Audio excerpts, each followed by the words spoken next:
Magandang umaga guys, tara mamalingki tayo. Andito nga pala tayo guys sa Kalapati.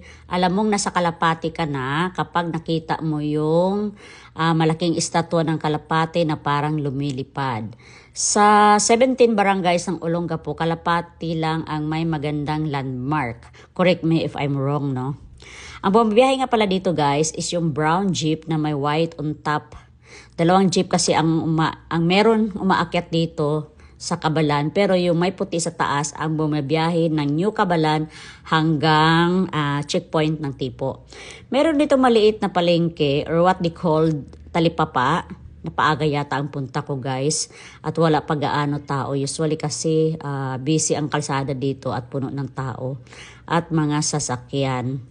Dito kami namimili kapag emergency marketing lang. Hindi kasi kumpleto dito. Maraming kulang. Pero kung need mo lang ulam, pwede naman. Yung pang emergency ulam.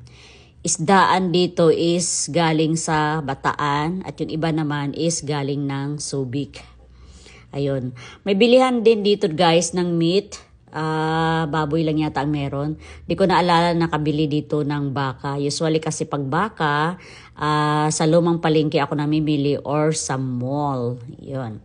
Bukod sa mga isda at karne, marami din nagtitinda dito ng gulay and spices.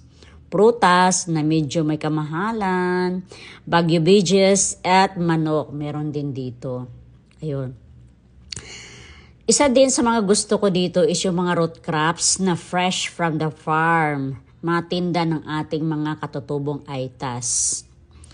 May tinda din silang mangga, saging, at minsan prutas na di ko kilala. Guys, pag napadaan kayo at bumili sa kanila, huwag nyo natawaran. Kasi mura naman din sila magtinda.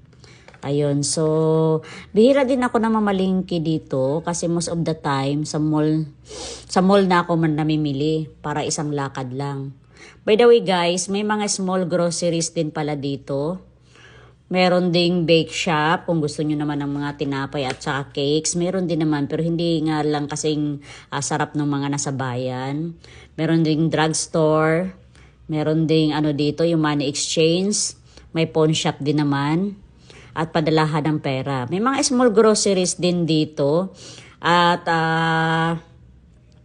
meron din ditong mga mga nagtitinda ng mga karne, prutas, gulay. Yun nga lang hindi talaga kompleto. So ito nga pala guys yung nabili ko kanina. Hindi ko na nabidyohan yung pagluto kasi gutom na ako.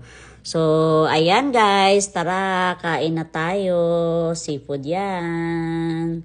Yum, yum, yum. Thank you guys for watching. Have a blessed day. Holiday nga pala ngayon.